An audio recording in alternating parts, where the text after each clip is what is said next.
Okay. Hi, everyone. Still in my living room here, relaxing behind my giant stone. Is it a fireplace? I don't think it's a fireplace. It's just a big old stone thing, which everybody has in their living room, I'm guessing. What we're doing today is we are going to talk about chapter 2.3, which is polynomials with a higher degree than just 2. We've done a bunch of x squared things and x squared plus 2x plus 6 and stuff like that. And now we're going to do larger polynomials and we're going to learn how to sketch them. And so let me show you about that. First of all, the general form of any polynomial, x, that's a silly, is a to the n, x to the n, plus a to the n minus 1, x to the n minus 1, plus a to the n minus 2, x to the n minus 2, plus dot, dot, dot, plus a2x squared, plus a1x, plus a0, which is a constant. Oops, what did I do? a1 times x plus a0. Okay, this is a general form. Each one of these components has a coefficient in front of it. Okay, so that's kind of the general form that we have of this stuff that we're going to get rid of now. I just wanted to show you that so that you'd understand that that's what the book talks about, a general form. But what our goal is going to be is, can we figure out how to graph something like x plus 1 times x minus 2 squared. Whoops, I want to make sure I do the same thing. There we go. Times x minus 2 cubed, okay? I want us to be able to state, without doing a tremendous amount of math, what are the x-intercepts, what are the y-intercepts. Finding the vertex, well, there is no vertex because this is something to the 1, 2, 3, 4, 5, 6th power. This is a 6th degree polynomial. See how I get the 6th degree? It's the largest power of x. So that's important to know. The degree is the largest power of x. So graphing a 6th degree polynomial is not trivial. And it has a general shape that we know, but it has no min and max. It has local mins and local maxes. And in calculus, you'll learn how to find those. But anyways, this is our goal. Can we figure out how to do this at the end of the chapter? So let's see if that is possible. Okay, so first of all, for degree 1, that is a line, right? And there's no humps. You'll probably say, humps? What the heck are you talking about? Well, you see. Degree 2. That means, oops, let's do this a different color so they're easier to keep track. Degree 2. That means like a parabola. Maybe opening up, maybe opening down. It can open either way. So degree 2 has one hump. This one is a linear thing, is degree 1, right? 0 humps. We'll write it that way instead of like no humps. It's good to have a number so we can see the pattern. Okay. Degree 3 is going to be a cubic function. It's kind of like a line that it starts down here, it has a couple of wiggles and then goes up. And for degree 3, we have 2 humps. See? 1, 2. Okay, let's go to our little purple friend. Degree 4, a 4th degree polynomial is like that.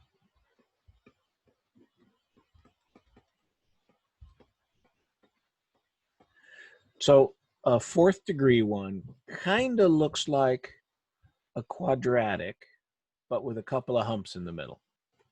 Actually, that's too many. Kind of like degree 2, right? That it starts, it opens up, or it could open down depending if the leading coefficients are negative or not. So it's like a parabola, but with a couple of wiggles in the middle. Just like degree 1 is like a line, but with a wiggle in the middle. So odd degree polynomials are similar, even degree polynomials are similar. Now, do you see the pattern for the number of humps? I know this is really complicated, but degree 1, no humps. Degree 2, 1 hump. Degree 3, 2 humps. Degree 4, 3. The humps are always 1 less than the degree. So what should be, no, let's go here. What should be degree 7? Well, that should have 6 humps. And it's going to look kind of like a line because it's an odd power. So it's going to look like a line, but with some wiggles in the middle. So a 7th degree polynomial is going to go up and it should have 6 humps. 1, 2, 3, 4, 5. 1, 2, 3, 4, 5, 6. Okay, there it is. So it goes way down here, it goes way up here, and there's a bunch of wiggles in the middle. Okay? Now, if the thing that determines, is it going uphill like this, or is it going downhill? 1, 2, 3, 4, 5, 6. Or is it going downhill? The thing that determines that is the leading coefficient on the biggest power of x. If the leading coefficient's positive, it goes uphill, or like this, it opens up. If the leading coefficient is negative, then it would go downhill like that, or it would open down. Or this one would be like that, down. Okay? Leading coefficient tells us, does it open up or down, or go uphill or downhill? The power, the largest exponent, tells us how many humps. So let's say we get y equals 3x to the 4th. I don't care what that number is, but it's positive. So that tells me that it's, oh, that's a bad example. Let me do this. There we go. So it's positive. It opens up. 4th power, so it's like a parabola, but with some wiggles in the middle. And it should have 3 humps. 1 less than the greatest power of x. So that's going to be, it's going to open up. So I'll start up here. And it should have 3 humps. 1, 2, 3. There we go. Okay. I don't know if it crosses the axis. It's hard to tell from here. I know what the y-intercept is, so I need to do that again. For y-intercept, what do we set equal to 0? The other variable. So if I plug x equal to 0, what do we get for y? -7. So when x is 0, y is -7. So I know I got to have some business down here. It could be like this. 1, 2, 3 humps, and it's opening up because it's positive. So it could be like that. Or it could be like, right? We don't know. Could be like that. We need more information about the x-intercepts in order to tell what kind of thing it is here.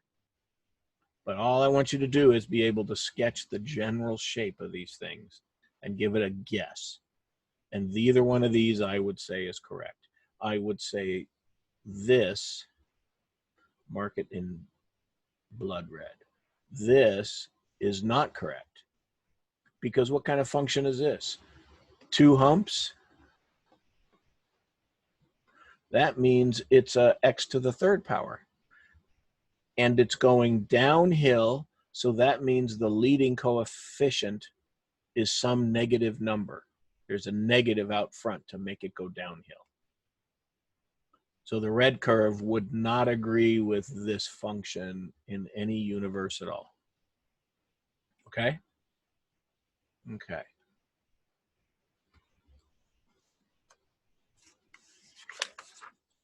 So you kind of have the general shape. Let's look at y equals x plus 2 times x plus 1. Okay, this is going to be x to the second power. So there's 1 hump. When I multiply x times x, I'm going to get x squared, and it's going to be positive. Positive. That means it's going to open up. So it's going to be something like this. Except, what's the y-intercept going to be? The y-intercept is when x is equal to 0. So if I put in a 0 and a 0, 2 times 1 will get 2. So I'm going to get rid of this for a minute. That might have been right. But let me plug in what we know. So somewhere around here at 2, we're going to have a point, right?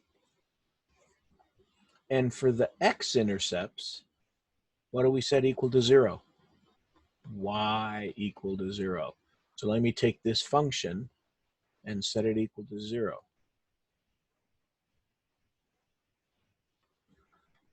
Now I talked about the function, about the zero product rule or zero factor rule, I think is what it's called.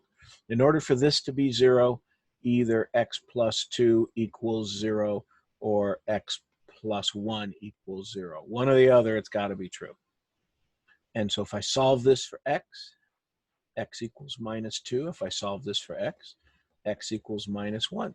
So when y is equal to 0, x is equal to minus 2, and x is equal to minus 1. And this has to open up. It's got 1 hump, so it's got to be like that. That was not very good, but it was good sound effects. There we go. So this is what this curve looks like. I don't know where the vertex is, but if I multiply this out using FOIL, that'll be fun. Let's do that. Yeah. So first 2, outside 2, inside 2, last 2. Oops, last 2. So x squared plus 3x plus 2. And in this, ax squared plus bx plus c, a equals 1, b equals 3, c equals 2. The x-coordinate of the vertex is minus b over 2a. So it'll be minus 3 over 2 times a, 2. So negative 3/2. Oh, look at that. It's right in between those. Imagine that. So the x-coordinate's going to be at negative 3/2, and then we'd have to plug it in here. I'm not going to do that because we're going to get a bunch of fractions. And we'd get the y-coordinate. Okay? So this is how we plot these things. We're just looking for a general sketch. This is referred to as curve sketching, where we get some points that we know. Usually we can't get a vertex unless it's an x-squared function. We're just trying to get a general sketch of what it looks like. Okay, so let's try another one. Y equals x plus 2 squared. Oh, let me go back for a minute. What if it was like this? Y equals x plus 2 x plus 1, x minus 1. Can we curve sketch this one? I know it's going to be x cubed because there's an x and an x and an x. It'll be positive. So that means 2 humps, and an odd power means it's like a line with some wiggles in the middle. And because it's positive, it's going to go uphill from left to right. And let's see, the y-intercept is when x is equal to 0. So if I put a 0 and a 0 and a 0, we'll get 2 times 1 is 2 times a negative 1. The y-intercept is negative 2. And the x-intercepts is when y is equal to 0. So I do 0 equals x plus 2, x plus 1, x minus 1. So it's going to be 0 when x is equal to minus 2 from this one, minus 1 from that one, and plus 1 from that one. So now we can draw a curve sketch. So the y-intercept is at minus 2. X-intercepts are at minus 2, minus 1, and 1. It goes uphill, so I start downhill, so I down here in quadrant 3, so I can go uphill. It passes through the axis here, here, goes through the y-axis, and then goes up like that. Okay? These things that we found, these x-intercepts, sometimes these are called the zeros of the function. Sometimes these are called the roots of the function.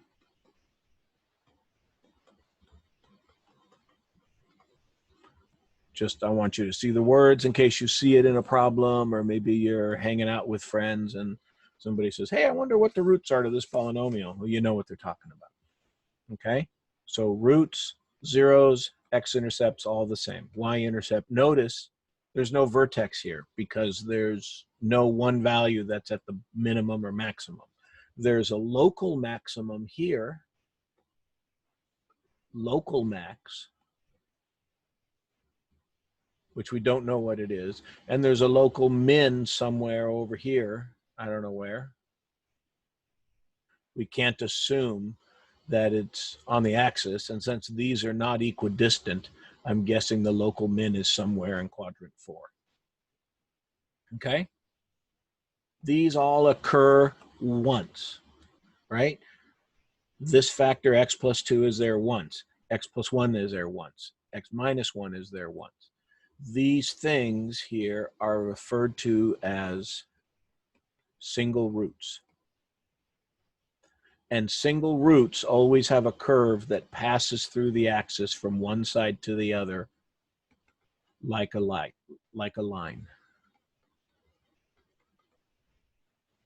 Okay?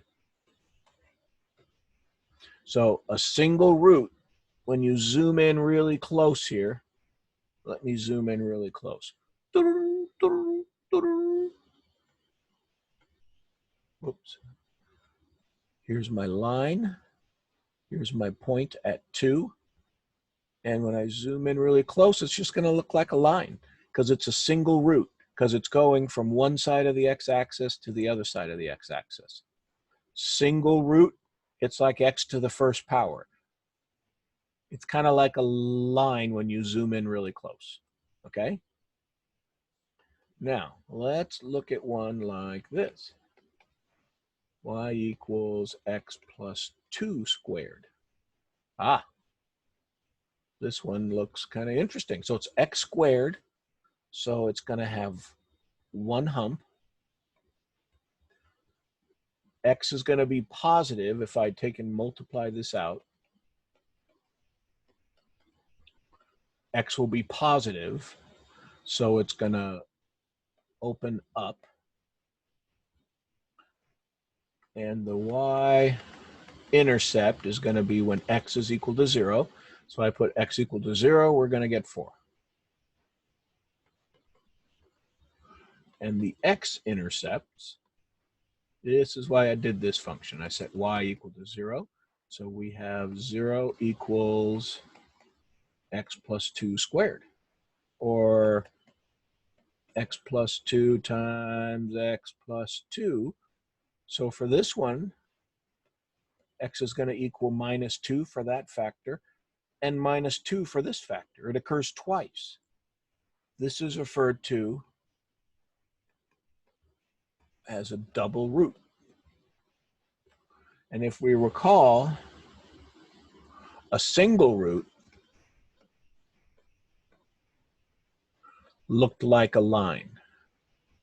Oops. Here was my point. It looked like a line, right? Which is x to the first power is a line. A double root is going to do something different. A double root is going to look like x to the second power. It's going to be like this, and it's going to come down and boing, it's going to bounce off the curve. This is a double root for something opening up. This would be a double root for something opening down. A double root bounces off the axis. When you zoom in really close, it looks like a little parabola because it looks like an x squared kind of function. So let's graph this one. So the y-intercept is 4, and the x-intercept is minus 2, and it's a double root. It opens up, so I'm going to start over here, and I'm going to draw my curve, boing, and oops, I missed. Boing, there we go. So that's what this graph looks like. It goes through here at 4. It bounces off the axis at x equals -2. That's our curve sketch for it. I know it's a double root because look at that. X plus 2 is squared. So there's 2 of them. So that makes it a double root. Okay? If you have something y equals x squared plus 2x plus 7, this does not mean double root. No, no, no. If it was x squared plus 2x plus 1, this could be factored to be x plus 1 times x plus 1. Ah, that's a double root.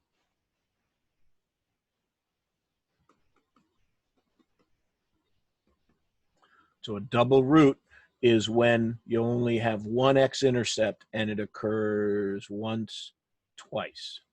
Okay, that's a double root. So let's get a new page. Okay, so to review, something like this, what kind of roots are these? Those are single roots because they pass through the axis. What kind of root is this? Oops. What kind of root is that? That's a double root because it bounces off the axis. What kind of roots are this? There are no roots. If you go to solve for the roots here, the roots are imaginary. The solutions to this thing, y equals ax squared plus bx plus c. When you put this into the quadratic equation, b squared minus 4ac, we'll talk about this later, all over 2a. When you put this into the quadratic equation, you're going to get complex numbers as an answer because the junk inside the square root sign will be negative. So this will give you complex roots. So there's no real roots here, okay? You can't tell by looking at the function ax squared plus bx plus c. You got to plug it into the quadratic or try to factor it or something or other. You got to do something to make that happen, okay? So now let's look at f of x equals x plus 1 times x minus 2 squared. Okay, this is going to be x squared times another x is x cubed, n is 3, so there's going to be 2 humps. When I multiply all the x's, the x cubed is going to be positive, so it goes uphill. It's an odd power, so it's going to look like, not an odd power, Odie. Wasn't he something on Garfield, maybe? I don't remember. So an odd power means it's going to look like a line with some wiggles in the middle, with two humps in the middle, because it's an odd power. That's what this tells me. So now I look at my y-intercept. I set x equal to 0, and I'll get 1 times a negative 2 times a negative 2. So negative 2 times negative 2 is 4. X-intercepts, I set y equal to 0. Okay, so 0 equals x plus 1 times x minus 2 squared. So the solutions are x equals negative 1 and x equals 2, right?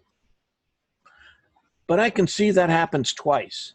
So I'm going to put 2 lines underneath it to remember that that's a double root. It's not a single root, okay?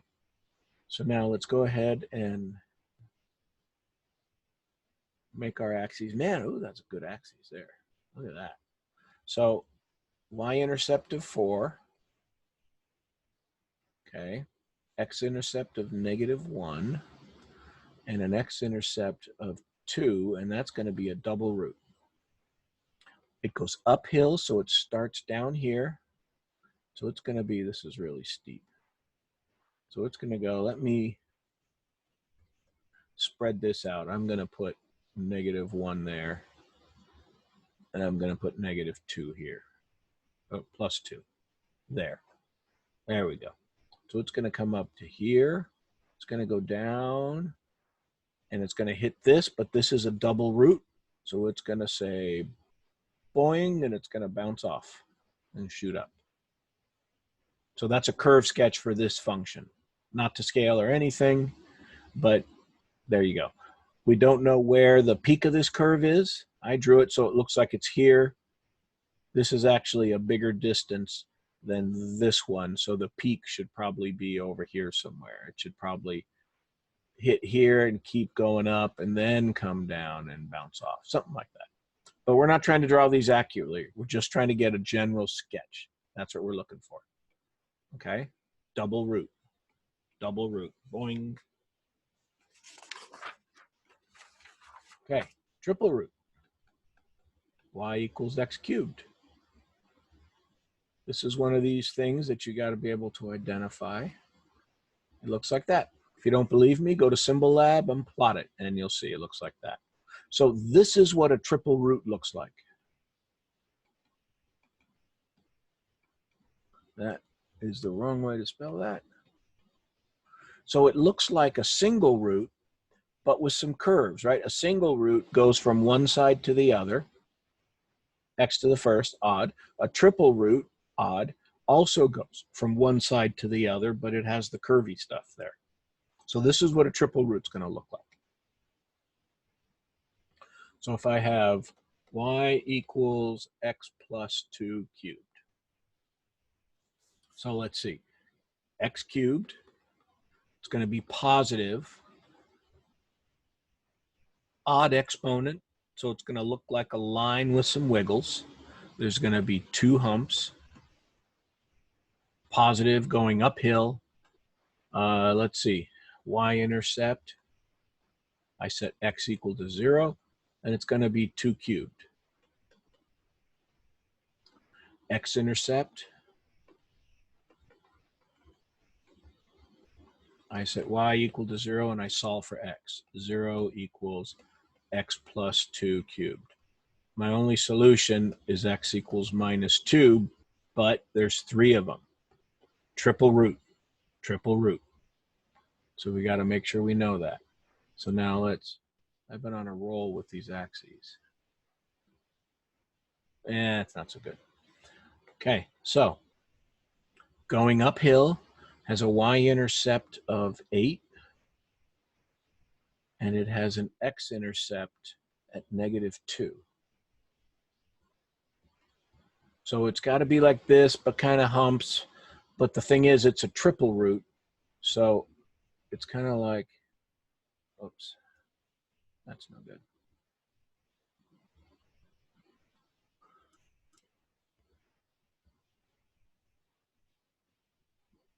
Like that. And this kind of counts as one hump, and this kind of counts as the other. When it's a triple root, you don't see all the humps because they'll do this kind of swoopy thing when it goes through the intercept, through the x-axis. So for example, if you had something that looked like this,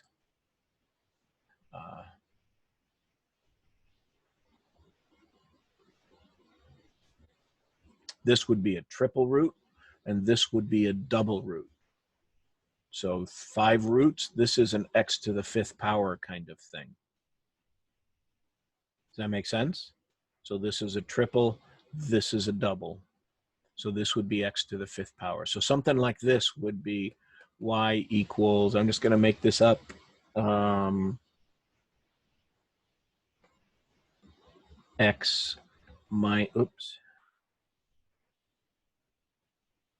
x minus 3 cubed times x plus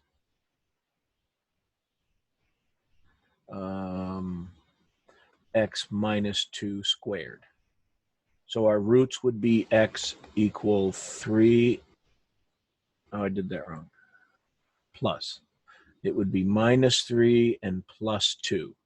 And this would be a triple root because it's raised to the 3rd power. This would be a double root because it's raised to the 2nd power. So here's my, negative. Here's my triple root over here at negative 3. And here's my double root at positive 2. So that's what this would look like. And now we could figure out the y coordinate, the y-intercept. I set x equal to 0. So it'd be 3 cubed times minus 2 squared. 3 times 3 times 3 is 27 times 4, 28. Carry the 2, 108. So up here would be 108. Boy, that was fun. Triple root, double root. That's all I'm trying to get you to see, okay? Very important. I suspect that's about it.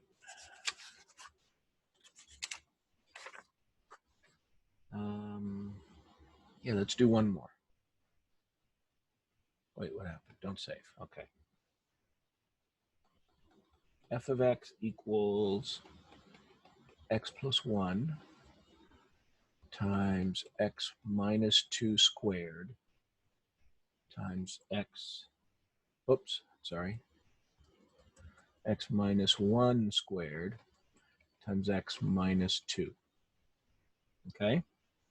So I already know my roots. Oh, first of all, x is going to be x squared, x cubed, x to the 4th. So there's going to be 3 humps. It's an even power, so it's going to look like a parabola, except there's going to be some wiggles in the middle somehow, so that we end up with 3 humps. So y-intercept, I set x equal to 0. So f of x would be 1 times minus 1 squared times minus 2. These will cancel, so we get y equals minus 2 as our y-intercept. X-intercept, we set y equal to 0. So 0 equals x plus 1, x minus 1 squared, x minus 2. So this will be minus 1 is that root, plus 1 is that root, but it's a double. Hello, Mr. 2. And 2 is a single root. Okay? So now let's get rid of that. Okay, let's go for my axes. Let's see if I can draw a decent one. That's a little one-sided. Okay. So y-intercept of negative 2. We have a root at negative 1. I should make that farther apart. There, we'll make it 1, 2. There we go. And we have a root at x equals negative 1. It's a single root. I have a double root at x equals 1, 2 lines underneath, and I got a single root at x equals 2. It's a positive leading coefficient. We're going to get x to the 4th power when we multiply all this junk out because there's no negatives in front of any of the x's. So it's going to open up. So I have to start up here. And I'm going to go down. I'll start over here. I'm going to go down and cross through here. Double root. Boing. There we go. So that's what that one looks like. Okay. So this is how we give the sketch a ballpark shape. This is curve sketching. And this is what we do when we want to know what the thing looks like. Okay. If we go to, let me just review the roots. So a single root looks like that. Looks like a line, right?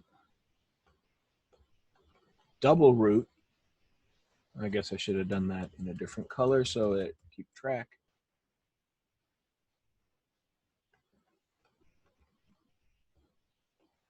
Looks like boing. Triple root, a little darker.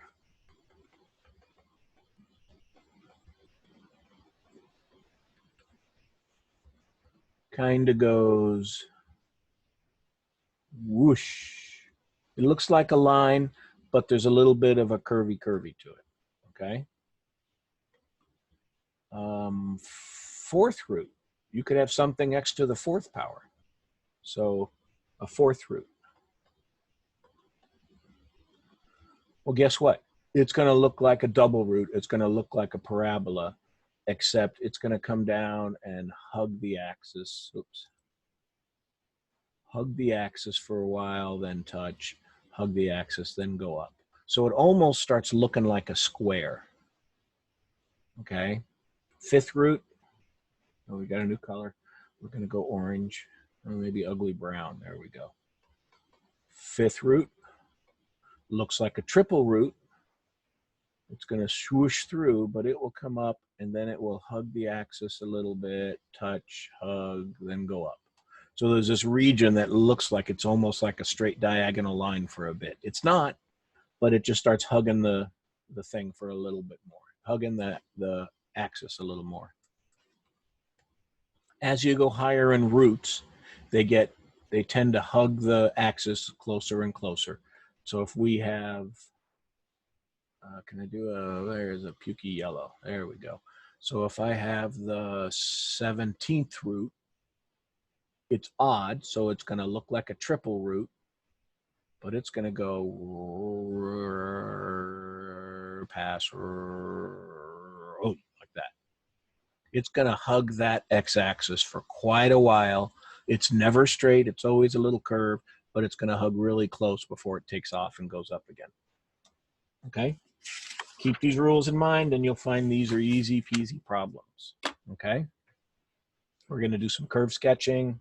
I'm sure there will be some on tests and quizzes. Be sure to come to office hours. I'll do some example problems and show you some more, and we'll practice them together. Okay? Have fun. Bye.